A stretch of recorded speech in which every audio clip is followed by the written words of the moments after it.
মধ্যস্বত্বভোগীর আধিপত্য ও চাঁদাবাজিতে চড়া সবজির দাম। ট্যারিফ কমিশনের প্রতিবেদন, বাজারে কার্যকর নজরদারির তাগিদ।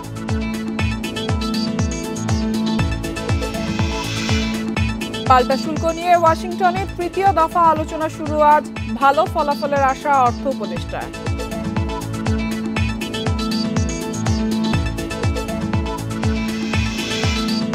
এক বছরে খেলাপি ঋণ বেড়েছে ৩ লাখ কোটি টাকার বেশি। জুন পর্যন্ত ছাড়ালো ৫ লাখ কোটি। ঋণ আদায়ে আইনের কঠোর প্রয়োগের পরামর্শ। সবাইকে আমন্ত্রণ। অর্থনীতি সারাদিনে আপনাদের সাথে আছি ফাতারা। শুনছিলেন শিরোনাম, এবারে জানাবো বিস্তারিত। মধ্যস্বত্বভোগীর আধিপত্য ও চাঁদাবাজির কারণে বাজারে বাড়ছে সবজির দাম। এতে ন্যায্য মূল্য থেকে বঞ্চিত হচ্ছে কৃষক। ভোক্তাদেরও সবজি কিনতে হচ্ছে বাড়তি দামে। এমন তথ্য উঠে এসেছে ট্রেড অ্যান্ড ট্যারিফ কমিশনের প্রতিবেদনে। ভোক্তা অধিকার সংগঠন ক্যাব বলছে, নিত্য পণ্যের বাজার স্বাভাবিক রাখতে দরকার কার্যকর নজরদারি। বাজারে সব মৌসুমে সবজি পাওয়া গেলেও দাম নাগালে থাকে না। বিশেষ করে বৃষ্টি হলেই বেড়ে যায় কাঁচামরিচ সহ বেশিরভাগ সবজির দাম। চড়া দামে কিনতে বাধ্য হন ভোক্তারা। মানুষের ওরকম আর্নিং সোর্স নাই, ব্যবসা বাণিজ্যগুলি মন্দা, চাকরিতেও ওরকম ভালো অবস্থা নাই, সব জায়গায় মন্দা। তার মধ্যে যদি এরকম হয় তাহলে আমরা কোথায় যাব? বাজারে এমন সংকটের কারণ খুঁজে বের করেছে ট্যারিফ কমিশন। সবজির বাজারে সমস্যা চিহ্নিত করে প্রয়োজনীয় ব্যবস্থা নিতে সম্প্রতি বাণিজ্য মন্ত্রণালয়ে প্রতিবেদন পাঠায় সংস্থাটি। এতে বলা হয়, কৃষকের কাছ থেকে কম দামে পণ্য কিনে তা বেশি দামে বিক্রি করে মধ্যস্বত্বভোগীরা। পাশাপাশি বাজার ও পরিবহন কেন্দ্রিক চাঁদাবাজিতে সরবরাহের সময় বাড়তি টাকা দিতে হয় আড়তদারকে, যার নেতিবাচক প্রভাব পড়ে সবজির বাজারে। চাঁদাবাজি জিনিসটা এটা একদমই ভালো না, কারণ এটার জন্য অনেকের অশান্তি হয়। পরিবহন ভাড়া বেড়ে যায়, তরকারি খরচ বেড়ে যায়। একটার কারণেই দেখা যায় গাড়ি আসতে আসতে ওরে দেওয়ার লাগে জায়গায় জায়গায় দেওয়ার লাগে, গাড়ি ভাড়া বেশি করে দেয়। সরকারের সুষ্ঠু কৃষি বাজার ব্যবস্থাপনা সংক্রান্ত নীতিমালা হলেও কার্যকর সমন্বয়ের অভাবে তা বাস্তবায়িত হচ্ছে না। তাই ভোগ্যপণ্যের বাজার স্বাভাবিক রাখতে আলাদা উদ্যোগ নেয়ার আহ্বান ক্যাবের। প্রকৃত জায়গায় যে যারা পাওয়ার উপযুক্ত তারা যেন এই সুযোগ সুবিধাগুলো পায়, সেক্ষেত্রে আসলে স্বচ্ছতা এবং জবাবদিহিতা নিশ্চিত করা, এটার ক্ষেত্রে রাজনৈতিক প্রভাবমুক্ত রাখা, সেই বিষয়গুলি কিন্তু আমাদের চিন্তা করতে হবে এবং একই সাথে চাঁদাবাজির বিষয়টা বন্ধ করা দরকার। সঠিক বাজার তদারকির পাশাপাশি সবজি উৎপাদন এলাকায় আধুনিক হিমাগার তৈরি সুপারিশও করেছে tariff commission. Shahid Ahmed, independent news, Dhaka. এ বিষয়ে বিস্তারিত আলোচনা করতে আমাদের সঙ্গে যুক্ত হয়েছেন কৃষি মন্ত্রণালয়ের সাবেক সচিব আনোয়ারুল ফারুক। আনোয়ার ফারুক, আপনাকে স্বাগত জানাচ্ছি অর্থনীতি সারাদিনে। আপনার কাছে জানতে চাইবো, আমরা দেখলাম যে ট্রেড অ্যান্ড ট্যারিফ কমিশনের প্রতিবেদনে উঠে এসেছে মধ্যস্বত্বভোগীর আধিপত্য এবং চাঁদাবাজির কারণে সবজির দাম বেশি। একটি সরকারি সংস্থার এই প্রতিবেদন। অন্য যে কোনো সময় আমরা দেখি যখনই বাজারে সবজির দাম এছাড়া অন্য যে কোনো পণ্যেরই দাম বাড়ে, সবসময় অভিযোগ করা হয় অথবা দাবি করা হয় যে মধ্যস্বত্বভোগী এবং চাঁদাবাজির কারণেই দাম বাড়তি। কেন এই দুটো বিষয় থেকে আমরা বের হয়ে আসতে পারছি না এবং সরকারের নজরদারি কেন সেই রকম ভাবে করা যাচ্ছে না? ধন্যবাদ আপনাকে। আসলে এই ট্যারিফ কমিশনের রিপোর্টে যে কয়েকটা বিষয় আসছে, তার মধ্যে একটা হলো যে মধ্যস্বত্বভোগী। আসলে মধ্যস্বত্বভোগী কিন্তু প্রয়োজন, কারণ কৃষক তার 10 কেজি টমেটো নিয়ে হয়তো রংপুর থেকে ঢাকা আসবে না, কেউ না কেউ ব্যবসাটা করবেন, কিন্তু তাদেরকেও আমার এই ভ্যালু চেনে সিস্টেমে আপনাকে সাপ্লাই চেনে তাদেরকে ডেভেলপ করতে হবে, তাদেরকে সুযোগ সুবিধা দিতে হবে এবং তাদেরকে আপনি ট্রেনটা ডেভেলপ করতে হবে যাতে তারা কৃষকের কাছ থেকে এটা বেটার প্রাইসে কিনে এনে একটা বেটার প্রাইসে বিক্রি করতে পারে। বাট ওই যে চাঁদাবাজির বিষয়টার সাথে আমি একেবারে 100% একমত। শুধু এই চাঁদাবাজিটার কারণেই কিন্তু আমাদের কৃষি পণ্যের দাম বেড়ে যায়। যেখানে মনে করে যে হাটে কৃষক বিক্রি করতে যায় সেখানে একবার চাঁদাবাজি, যে ট্রাকে বা বাসে করে মাল আসবে সেখানে একবার চাঁদাবাজি, নৌকায় আসলে নৌকায় চাঁদাবাজি, প্রতিটা ঘাটে ঘাটে চাঁদাবাজি, প্রতিটা টোল প্লাজায় চাঁদাবাজি, তারপরে পাইকারি বাজারে চাঁদাবাজি, খুচরা বাজারে চাঁদাবাজি, এবং এমনকি আপনার বাসায় যে ভ্যানওয়ালা সকালে নিয়ে আসে তাকেও 200 থেকে 300 টাকা, কোথাও 400 টাকা চাঁদা দিয়ে তারপরে ভ্যানটা বের করতে হয়। তাহলে এই টাকাটা সে নিবে কোথা থেকে? কনজিউমারের কাছ থেকে। তাতে হয় কি যে কৃষকরা যেমন দাম পাচ্ছে না, আবার পাশাপাশি আমরা যারা কনজিউমার শহরে থাকে আমরা বেশি দামে কিনতে হচ্ছে। সুতরাং আমরা যেটা আশা করেছিলাম যে জুলাই বিপ্লব বলেন বা জুলাই 24শে জুলাই যে আন্দোলন হলো, সেখানে যে একটা পরিবর্তন আমরা আশা করছিলাম, যে এই দেশ একটা সুন্দর দেশ হবে, চাঁদাবাজি মুক্ত হবে, সন্ত্রাস মুক্ত দেশ হবে, সেটা কিন্তু আমরা এখনো পাই নাই। সেটা কিন্তু একটা বড় ব্যর্থতা। সরকারও ফেল করেছে আমি মনে করি, অবশ্যই স্বরাষ্ট্র মন্ত্রণালয় ফেল করেছে এই বিষয়গুলো। দলীয় হয়তো আগে সে দল নাই, যারা চাঁদাবাজি করতে, কিন্তু এখন আবার নব্য যারা চাঁদাবাজি করছেন তাদেরকে সরকার নিয়ন্ত্রণ করতে পারছে না। সুতরাং এটা আমরা মনে করি কোনো অবস্থাতেই ভালো না। তবে আরেকটা বিষয় হলো যে বর্ষা এখন যে মৌসুম, এই মৌসুমে একটু লিন সিজন বলে এটাকে, এই সময় ঠিক শীতের আগে এবং গ্রীষ্মের শেষ সময়, এই সময় কিন্তু সবজি একটু কমই পাওয়া যাবে। সুতরাং শীতের নতুন সবজি আসলে আবার প্রথমে দাম থাকলেও পরে কমতে থাকবে। যেমন এই সময় আপনারা হয়তো বলবেন যে কাঁচা মরিচের দাম বেশি কেন, এত অতিবৃষ্টি হলে কাঁচা মরিচের দাম বাড়বে, এটাই স্বাভাবিক, কারণ কাঁচা মরিচ এই গ্যাপটা মেটানোর জন্য ব্যবসায়ীরা আমদানি করে কাঁচামরিচ বাজারে আনছেন, এটা বুঝতে হবে। সুতরাং সিজনের সাথে পণ্যের, বিশেষ করে সবজির দামের একটা ওঠানামা হয়ে থাকে। এখন কৃষকরা দাম পাচ্ছেন না, তার একটা মূল কারণ হলো যে যেহেতু এটা কৃষি পণ্য এবং পচনশীল পদার্থ, খুব তাড়াতাড়ি এটাকে বিক্রি করতে হয়, কৃষক ঘরে রাখতে পারেন না। সো যেই দামই পায় সেই দামে তাকে বিক্রি করতে হচ্ছে। এখানে পরিবহন করে না, ঢাকা আনোয়ার এনে ফারুক, আপনার কাছে জানতে চাইবো সুষ্ঠু বাজার ব্যবস্থাপনা কেন আমাদের দেশে গড়ে উঠছে না, এবং সেই সাথে কৃষক যেন ন্যায্য দাম পায়, সেই দিক থেকে কেন আমরা এখনো পিছিয়ে রয়েছে? এক্ষেত্রে আপনার বড় বাধা কি বলে আপনি মনে করেন? আচ্ছা, প্রথম বাধাটা হলো কৃষককে যদি আপনার ন্যায্য মূল্য দিতে হয়, তাহলে কৃষকদের মাঝখানে এন্টারপ্রেনিউরশিপ ডেভেলপমেন্ট করতে হবে। সেটা কমিউনিটি অ্যাপ্রোচ হতে পারে, গ্রুপ ভিত্তিক হতে পারে, যেখানে যে ফসল চাষ করে তারা সেটা বাজারে নিয়ে যাবে, বিক্রি করবে। সেই এন্টারপ্রেনিউরশিপ ডেভেলপ করলে কৃষকের অ্যাক্সেসটা যদি মার্কেটে বাড়ে, তাহলে তারা একটু বেটার প্রাইস পাবে। এটা হলো একটা বিষয়।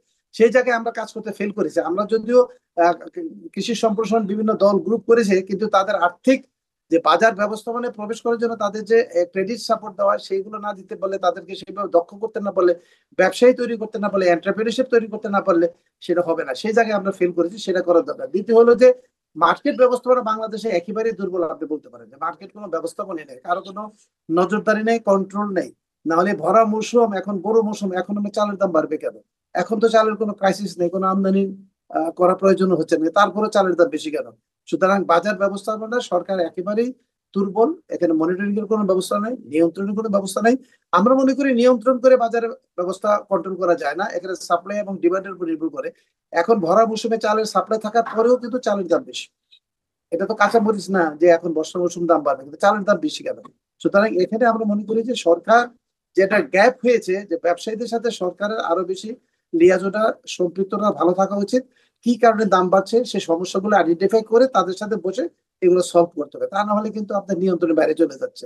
এখন চাউলটাও যদি আপনার সিন্ডিকেটের হাতে চলে যায়, চাউলটাও যদি সিন্ডিকেট নিয়ন্ত্রণ করে, তাহলে তো গরিব মানুষ, আমাদের যারা হতদরিদ্র এবং নিম্ন আয়ের মানুষ, তাদের জন্য আসলে একটা সমস্যা হবে জীবন নির্বাহ করা। এখন আনোয়ার ফারুক, বাজার নিয়ন্ত্রণ করার জন্য কিন্তু আমাদের দেশে অনেকগুলা সরকারি সংস্থা রয়েছে, বাণিজ্য মন্ত্রণালয় রয়েছে, কৃষি মন্ত্রণালয় রয়েছে, ট্রেড অ্যান্ড ট্যারিফ কমিশন, অনেকগুলা মন্ত্রণালয়ের সংস্থাও রয়েছে, কিন্তু তারপরেও আমাদের যে ঘাটতি, সেই ঘাটতি কেন আমরা পূরণ করতে পারছি না? এখানে দেখেন, আসলে বাজার নিয়ন্ত্রণ হয় না, এটাই আমাদের একটা ভুল ধারণা। আপনি বাজার, কৃষি মন্ত্রণালয় যে ডিপার্টমেন্ট অফ এগ্রিকালচার মার্কেটিং, সেটা শুধু তথ্য উপাত্ত সংগ্রহ করে, তারা আসলে বাজার নিয়ন্ত্রণ করে তাদের কোনো হাতিয়ার নেই, তাদের কোনো পাওয়ার নেই। সে কিভাবে নিয়ন্ত্রণ করবে? বাজারে বাজারে যদি সাপ্লাই না থাকে, ডিমান্ড বেশি থাকে, দাম বাড়বে, অথবা সাপ্লাই বেশি হলে ডিমান্ড কম থাকলে দাম কমে যাবে। সেই সুতরাং সুষ্ঠু বাজার ব্যবস্থাটা করতে হবে। এখন স্বরাষ্ট্র মন্ত্রণালয়ের দায়িত্ব যে আপনার চাঁদাবাজিটা বন্ধ করবে, সেটা ফেল করছে। আপনি সেই জায়গাটা নিয়ন্ত্রণ করেন। আপনি ট্রান্সপোর্ট কস্ট টু হাই বাংলাদেশে, সেই জায়গাটা কমানোর ব্যবস্থা করেন, যে কৃষি পণ্যের জন্য, পরিবহনের জন্য একটা বিশেষ সুবিধা যদি দেওয়া হয় ট্রান্সপোর্টে, তাহলেও দেখবেন যে দ্রব্যের দাম কমতে পারতো। বাজারে আপনি যে চাঁদাবাজিটা বন্ধ, কারণ বাজার বলেন, পাইকারি বাজার বলেন, খুচরো বাজার বলেন, তারপরে আপনার রিটেল বলেন, সেখানে চাঁদাবাজি আপনি বন্ধ করতে না পারেন, তাহলে তো জিনিসের প্রতি দাম বাড়বে। সুতরাং এটাতে হলো ল এন্ড অর্ডার সিচুয়েশনে দেশে যত ভালো হবে, ততই আপনি এখানে ভালো আশা করতে পারেন। কিন্তু কৃষি মন্ত্রণালয় বা বাণিজ্য মন্ত্রণালয়ের যে প্রতিষ্ঠান, ভোক্তা অধিকার দিয়ে আপনি মোবাইল কোড করে তো জিনিসের দাম কমবে না। জিনিস বাজারে অ্যাভেলেবেল হলে দাম কমবে, অ্যাভেলেবেল করার ব্যবস্থাটা করতে হবে। উৎপাদন পর্যায়ে কৃষকদেরকে উৎসাহিত করতে হবে, মার্কেটিং করার জন্য তাদের চ্যানেলগুলোতে তাদের অ্যাক্সেস বাড়াতে হবে, পরিবহন ব্যবস্থাটাকে আরো সহজ করতে হবে। আমাদের নৌপথে পরিবহন কষ্ট অনেক কম, সেখানে আমরা একেবারেই পিছিয়ে আছি। নৌপথ আমাদের নাই বললেই চলে। রেলে ট্রান্সপোর্টেশন কস্ট অনেক কম, রেলের টাইমিং এর জন্য অনেকের রেলে ট্রান্সপোর্ট হচ্ছে না। এই জায়গাগুলো আমাদের আরো বেশি কাজ করতে হবে আমি মনে করি। ফারুক, আমাদের সাথে যোগ দেওয়ার জন্য আপনাকে অসংখ্য ধন্যবাদ। চলে যাচ্ছি পরবর্তী সংবাদে। যুক্তরাষ্ট্রের সাথে বাণিজ্য ঘাটতি কমিয়ে আনতে একটি প্যাকেজ নিয়ে যুক্তরাষ্ট্রে গেছেন বাংলাদেশের প্রতিনিধি দল। দুই দেশের প্রতিনিধিদের আলোচনার মাধ্যমে ভালো ফলাফল আসবে বলে আশা প্রকাশ করেন অর্থ উপদেষ্টা। দুপুরে সচিবালয়ে সরকারি ক্রয় সংক্রান্ত উপদেষ্টা পরিষদের বৈঠক শেষে এসব কথা জানান তিনি। এদিকে চট্টগ্রামের জলিল টেক্সটাইল মিল প্রসঙ্গে অর্থ উপদেষ্টা জানান, প্রতীকী মূল্যে আর কেউ যেন জমি বরাদ্দ না পায় সেই দিকে লক্ষ্য রাখছে সরকার।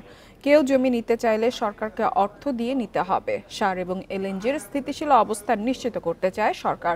সেজন্য আজকের বৈঠক থেকে নির্দেশনা দেওয়া হয়েছে বলেও জানান তিনি।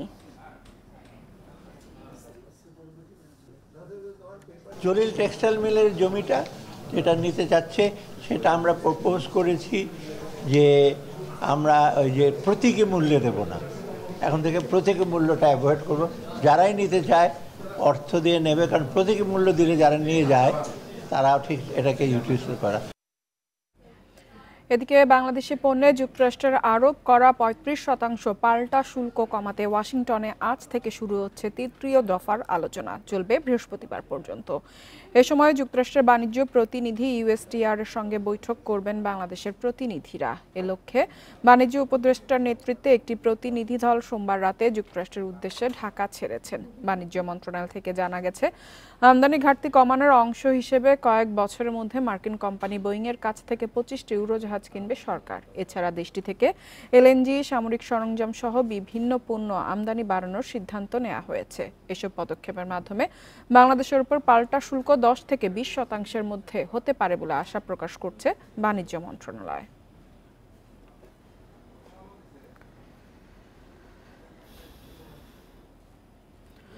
এক বছরে খেলাপি ঋণ বেড়েছে 3 লাখ কোটি টাকার বেশি। চলতি বছরের জুন পর্যন্ত এর পরিমাণ দাঁড়িয়েছে 5,30,428 কোটি টাকা, যা গত অর্থ বছরের এ সময় ছিল 2,11,391 কোটি টাকা। এদিকে খেলাপি আদায়ের আইনের কঠোর প্রয়োগের পরামর্শ দিচ্ছেন বিশ্লেষকরা।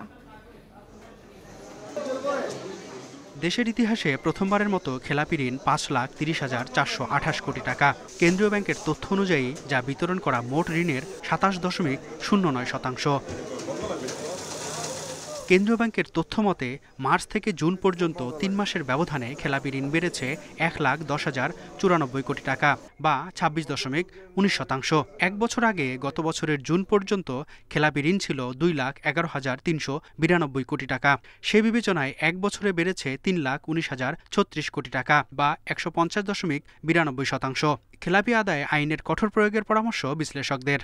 পুঞ্জীভূত ঋণ যেটাকে কম করে দেখানো হয়েছে সেটাকে এখন ফুল পিকচারটা পাওয়ার ফলে কতটা বেড়েছে, আর এই সময়ে যে ঋণটা খেলাফি হয়েছে তার পরিমাণটা কত, তাহলে আমরা বুঝতে পারবো যে আসলে খেলাফি ঋণের ক্ষেত্রে আমাদের অগ্রগতিটা কতটুকু। তবে ব্যাংক কর্মকর্তারা বলছেন, আওয়ামী লীগ সরকারের আমলে ব্যাংক থেকে যে অর্থ বের করে নেওয়া হয়েছে তা এখন খেলাপি হিসেবে চিহ্নিত হতে শুরু করেছে। আবার ঋণ খেলাপি হওয়ার নিয়মের পরিবর্তনের কারণেও খেলাপি ঋণ বাড়ছে এবং সামনে তা আরও বাড়তে পারে। বাংলাদেশ ব্যাংকের ব্যর্থতার ফল হচ্ছে এই কয়েক গুণ বেড়ে যাওয়া। আসলে কি তাই? বাস্তবে তা না। এইটাই হওয়ার কথা ছিল। এতদিন আমরা এটাকে ক্যামোফ্লেজ করে লোকচক্ষুর অন্তরে রাখার চেষ্টা করেছি, এখন জনসমক্ষে সেটা তুলে ধরেছি। এই তুলে ধরার সৎ সাহসটা দেখাতে পেরেছে কেন্দ্রীয় ব্যাংক। এটাই কেন্দ্রীয় ব্যাংকের বড় অ্যাচিভমেন্ট গত এক বছরে। 2009 সালে আওয়ামী লীগ সরকার গঠনের সময় দেশে খেলাপি ঋণ ছিল 22,481 কোটি টাকা। 15 বছরে যা এখন 5 লাখ কোটি টাকার বেশি। এখনই পদক্ষেপ না নিলে ব্যাংকিং খাত ভয়াবহ হুমকিতে পড়বে বলে মত বিশ্লেষকদের। Mehedi Hasan, independent news, Dhaka. Share বাজারের খবর। সপ্তাহের তৃতীয় কার্যদিবসেও নেতিবাচক দেশের 2 শেয়ার বাজার। লেনদেন শেষে ডিএসই সূচক কমেছে 33 পয়েন্টের বেশি। এতে টানা 3 দিনে ডিএসইর প্রধান সূচক হারিয়েছে 94 পয়েন্ট। আজ লেনদেন হয়েছে 717 কোটি টাকা। শেয়ার দর কমেছে 63 প্রতিষ্ঠানের। অন্যদিকে চট্টগ্রাম স্টক এক্সচেঞ্জে সার্বিক সূচক কমেছে 65 পয়েন্টের বেশি। মঙ্গলবার দিনের শুরুতে ইতিবাচক ছিল ঢাকার শেয়ার বাজার। প্রথম 10 মিনিটে প্রধান সূচক বাড়ে প্রায় 30 পয়েন্ট। তবে বেলা বাড়ার সঙ্গে সঙ্গে শুরু হয় সূচকের উত্থান পতন। দিন শেষে ডিএসএক্স সূচক 33.59 পয়েন্ট কমে অবস্থান করছে 5,298 পয়েন্টে।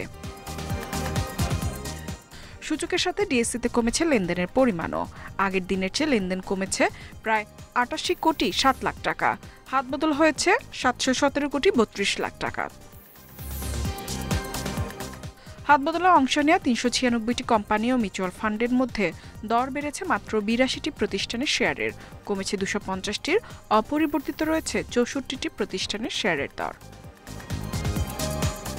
সবচেয়ে বেশি লেনদেন হওয়া প্রতিষ্ঠানের তালিকায় প্রথম সিটি ব্যাংক, দ্বিতীয় ব্র্যাক ব্যাংক, তৃতীয় অবস্থানে রবি। শতাংশের দিক থেকে দর বৃদ্ধির তালিকায় প্রথম কর্ণফুলী ইন্স্যুরেন্স, দ্বিতীয় এসবিএসি ব্যাংক, তৃতীয় অবস্থানে আরামিড। অন্যদিকে চট্টগ্রাম স্টক এক্সচেঞ্জের সার্বিক সূচক ৬৫.৪৬ পয়েন্ট কমে অবস্থান করছে ১৪,৮৫৮ পয়েন্টে। লেনদেন ২৯ কোটি ৫ লাখ টাকার শেয়ার। ইফাতারা, independent news.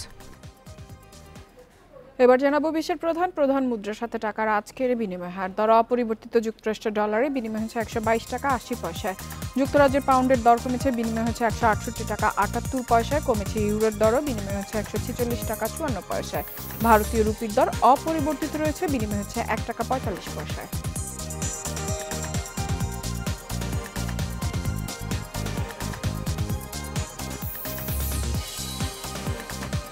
আর এই ছিল অর্থনীতি সারাদিনের আজকের আয়োজনে। ইন্ডিপেন্ডেন্ট টেলিভিশনের সব খবর আরও জানতে চোখ রাখুন ফেসবুক, ইউটিউব এবং এক্সে। আমন্ত্রণ পরবর্তী